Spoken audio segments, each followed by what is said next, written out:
भगवान भोलेनाथ का प्राकट्य का विवरण कुछ इस प्रकार है। 2024 में कमलियास ग्राम में बिल्कुल बारिश नहीं हुई थी और आसपास के सभी गांव में बारिश हुई थी। बारिश के अभाव को लेकर समस्त ग्रामवासी पंच पटेल हमारे लोक देवता पाबूजी महाराज का एक गांव के अंदर एक मंदिर बना हुआ प्राचीन, उस मंदिर में सभी समस्त ग्रामवासी एकत्रित होकर वहां गए थे। और फिर भगवान ने बाबूजी महाराज के बाबा जी ने भाव के माध्यम से हमें बताया गया था कि हमारी जो चन्नोट, जिसे हम हिंदी भाषा में कहते थे चारागांव भूमि जो घने सघन जंगल में विद्यमान है, उसी जंगल में मुझे ऐसा आभास हो रहा है कि उसी जंगल में भगवान भोलेनाथ धरती में दबे हुए हैं। तो अगर अपन ने भगवान भोलेनाथ की इस प्रतिमा को अगर बाहर निकाला है तो सभी चीजें जो तुम मांग रहे हो सभी चीजें संभव हो जाएगी। तो भगवान के ऐसे निमित्त करने के मात्र से ही 2 दिन बाद बारिश होना स्टार्ट हो गई थी। आसपास के गांव के अलावा हमारे गांव में भी बारिश होना सब कुछ स्टार्ट हो गई थी। फिर अक्टूबर के महीने में भगवान समस्त ग्रामवासियों को एकत्रित कर बालाजी के मंदिर जो है हमारे वहाँ पे एक हिंदू धर्म के पौराणिक मान्यता के हिसाब से एक नेजा निकालते हैं, जिसमें लोक देवता जितने भी होते हैं, जो भगवान जितने भी होते हैं, एक ही मंच पर विराजमान होते हैं, विराजित होते हैं और अपना अपना अवलोकन करते हैं। उसी भाव के माध्यम से जब भगवान भोलेनाथ को भाव आ रहा था, मतलब बाबूजी महाराज के बाबा जी को जो भाव आ रहा था, तो भगवान ने बोला था कि जब मैंने आपको बोला था कि गाँव कमलियास में जंगल में माँ धरती की गोद में शिवलिंग दबा हुआ है, तब मैंने आपको ये बोला था, आपने स्वार्थ हेतु आपका काम करवा लिया, मेरा काम नहीं किया। फिर भगवान ने बहुत कोप किया, बहुत प्रकोप किया, समस्त ग्रामवासियों ने नाक रगड़े, मतलब उसने क्षमा याचना की। उसके बाद 12 खेड़ों को बुलाया गया और फिर भगवान को वापिस आमंत्रित किया गया। फिर भगवान अपने भाव को अंदर लेते हुए गाँव से बालाजी के यहाँ से जोत को लेकर नंगे पांव समस्त ग्रामवासियों को एकत्रित कर डीजे ढोल के माध्यम से यहाँ जंगल में बजा रहे हैं। जिस जगह भी अपना खड़े हैं, इस जगह पर 5 कदम नंगे पांव चलना मुश्किल है। विश्वास नहीं होता तो मंदिर प्रांगण के साइड में आप जाके देख सकते हैं, 5 कदम भी आप नहीं चल पाओगे। मैंने एक वीडियो भी डाल रखा है भगवान के प्राकट्य का, जिसमें मेरे खुद के 5 कदम चलने पर 8 से 10 कांटे चुभे थे। मैंने पूरा वीडियो डाला हुआ है, आप उस वीडियो में देखिए। भगवान पाबूजी महाराज के जो गोपा जी है जगदीश जी द्वारा नंगे पांव पूरे जंगल में घूमे, भागे नंगे पांव जंगल में घूमे। और अपन ने जो पेजार पहन रखी थी, मोजड़ियां पहन रखी है, चप्पलें पहन रखी है, उन चप्पलों में कांटे आर पार हुए हैं और बाबा पूरे जंगल में घूमे। एक कांटे का तो दूर की बात है, इतना सा भी कुछ नहीं हो पाया। फिर भगवान को जिस तरीके से सपना या सरोदा आता गया, जगह जगह उन्होंने खड्डे करवाए। फिर जिस गंतव्य स्थान पे आप भगवान भोलेनाथ का प्राकट्य देख रहे हैं, जो भगवान की मंदिर स्थापना देख रहे हैं, यहाँ पर जेसीबी के माध्यम से 20 बाई 20 में लगभग 8 फीट गहरा खड्डा खुदवाया गया था। और यहाँ पे एक बहुत बड़ा खेजड़ली जिसको अपन बोलते हैं, बहुत बड़ा खेजड़ा था, जो मंदिर प्रांगण के पीछे की साइड अभी भी विद्यमान है। इतना पुराना कि शायद हम लोगों का जन्म भी नहीं हुआ होगा, इतना पुराना खेजड़ा है जो पीछे की साइड अभी भी रखा हुआ है। उस खेजड़े को निकालने के तत्पश्चात 20 बाई 20 में 8 से 9 फीट गहरा खड्डा खुदाया गया था। फिर हमारे बाबूजी महाराज के गोपा जी श्री जगदीश जी द्वारा भाला लेकर उस खड्डे में उतरे थे। भाला लेकर खड्डे में उतरने के बाद फिर भाले के माध्यम से भगवान की इस प्रतिमा को निकाला गया था। इतनी अलौकिक प्रतिमा है ये। इसमें प्रथम वीडियो में आप देखोगे, ये जो शिवलिंग जिस तरह से निकला है, उसके चारों ओर एक विशेष पत्थर है। वो पत्थर आप मशीनरी से आधुनिक युग में नहीं बना सकते हो। ऐसा गण जिसको बोलते हैं, ऐसा ओरो बना हुआ है, जिसको आप आज इस युग में कह सकते हो कि उसको बनाना नामुमकिन है। उस गण सहित, उस पत्थर सहित भगवान की मूर्ति यहाँ से निकली थी।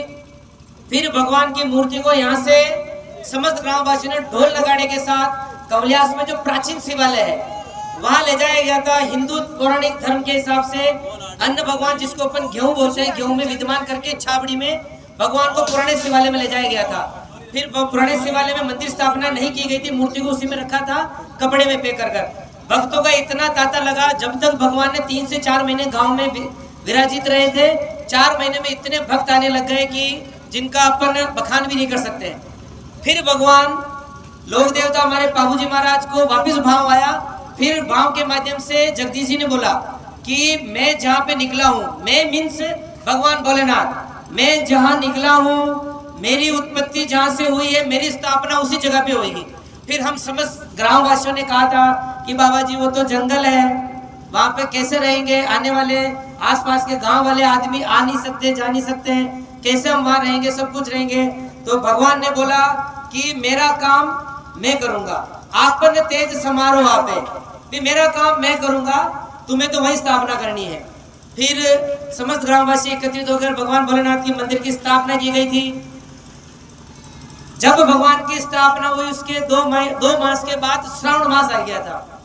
भगवान की लीला थी, लीला इतनी अपरंपार थी कि श्रावण मास में भगवान आप जैसे दानदाताओं और आप जैसे श्रोतागण और आप जैसे भक्तों द्वारा जो हमें लगभग दान राशि मिली थी 1 महीने में, वो लगभग थी 70 लाख रुपए। 1 ही महीने में 70 लाख रुपए के आसपास हमें राशि मिली थी। और उससे पहले हमें जो प्रथम वर्ष में जब हमने भगवान की स्थापना की थी, उस मंथ में हमें मिली थी लगभग 40 से 50 लाख रुपए। ठीक है, वो राशि मिलती गई। भगवान ने अपना काम करना स्टार्ट किया और बोबा जी हमारे बीच ही विद्यमान है, अभी यही है। पैसों का अंबार बनना स्टार्ट हुआ आप सभी के माध्यम से। फिर हम सब ने ठानी है आप लोगों के माध्यम से एक भव्य मंदिर बनाएंगे, क्योंकि मैं आपको बताना चाह रहा हूँ कि हिंदू पौराणिक ग्रंथों के हिसाब से पूरे ब्रह्मांड में, पूरे विश्व भर में 12 ज्योतिर्लिंग है जो भगवान शिव शंकर भोलेनाथ के मूर्त रूप है। 12 ज्योतिर्लिंग है। 12 ही ज्योतिर्लिंग को मानव द्वारा नहीं बनाया गया है, जिसकी स्थापना मनुष्य ने नहीं की है। कहीं ना कहीं भगवान का हाथ रहा है। जैसे रामेश्वरम खुद भगवान श्री राम ने बनाया है, परशुराम ने बनाए हैं। ऐसे 12 ही ज्योतिर्लिंग भगवान द्वारा बनाए गए। उसका विवरण भी है कि सोमनाथ सौराष्ट्र में, काशी में विश्वेश, महाकाल उज्जैन में, शिवालय में घुष्मेश, भीमा शंकर डाकणी सेतु बदरामेश, त्र्यंबकम गोमती तीर्वर दारुकम नागेश, मल्लिकार्जुन सरोवर पर, हिमगिरी पर, केदार चित्त भूमि के स्थान पर भगवान ओंकारेश्वर, मंगलेश्वर, रहतेश्वर नाम 12 ज्योतिर्लिंग को सदा करो मैं प्रणाम। ये हमारे 11 ज्योतिर्लिंग है। ठीक है, उसके बाद जो ज्योतिर्लिंग के रूप में मैं आज इस मंच के माध्यम से आप सबके बीच में बता रहा हूँ कि 12वें ज्योतिर्लिंग के रूप में जो विद्यमान होगा वो ज्योतिर्लिंग रहेगा त्रिदेव महादेव कमल्यास के नाम से। ये आप इस मंच के माध्यम से आज लिख लेना, ये 12वें ज्योतिर्लिंग के रूप में पूजा जाएगा, क्योंकि ये किसी व्यक्ति द्वारा नहीं बनाया गया है, किसी समाज द्वारा नहीं बनाया गया है। ये ज्योतिर्लिंग स्वयं भू से प्रकट हुआ है, माँ धरती की गोद से प्रकट हुआ है, इसलिए इसके अपने आप में बहुत महत्ता है। आपका ध्यान चाहूंगा कि इस प्राकृतिक के विवरण के बाद ऐसे ऐसे लाइलाज बीमारियां जो आज का साइंस जिसे कहता है कि भैया आप इसे घर ले जाओ, आप इससे सेवा करो। ठीक है, आज हमारे बीच एक ऐसी नारी, एक अबला स्त्री हमारे बीच है जिसको 4th स्टेज का कैंसर है, 4थी स्टेज का कैंसर है, और डॉक्टर ने उसको छुट्टी दे रखी कि भैया आप घर जाइए। वो बहना हमारे बीच आज यही है। 4 महीने से उसने कोई टेबलेट नहीं ली है, 4 महीने से उसने ऐसा कुछ भी नहीं खाया और भगवान की सेवा कर रही है, यही घूम रही है। इसलिए बाबा की अपने आप में बहुत बड़ी महत्ता है।